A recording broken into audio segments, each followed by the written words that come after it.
సోమనాథ్కి ఎందుకు వెళ్తున్నాం? నీకు పాఠం నేర్పించడానికే. గుర్తుపెట్టుకో, మన జీవితంలో కోటి కష్టాలున్నా కూడా దేవునిపై విశ్వాసం మాత్రం తగ్గకూడదు. ఈ 1000 సంవత్సరాల్లో సోమనాథునిపై ఎన్ని దాడులు జరిగాయో తెలుసా? కానీ చెప్పు. కానీ మనకి దేవునిపై ఉన్న విశ్వాసం మాత్రం కొంచెం కూడా చెక్కు చెదరలేదు. ఆ తర్వాత సర్దార్ పటేల్ గారు వచ్చారు. మన దివ్య సోమనాథ దేవాలయాన్ని పునర్నిర్మించారు.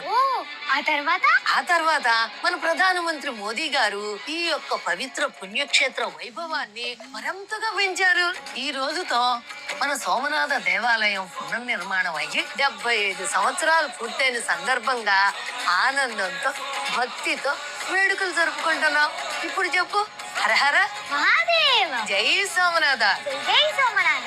75 ఏళ్ల సోమనాథ్ వైభవం 2026 మే 8 నుంచి 11 వరకు జరిగే వేడుకల్లో పాల్గొనండి. ఈ స్వర్ణ సందర్భంలో భాగస్వాములు కండి.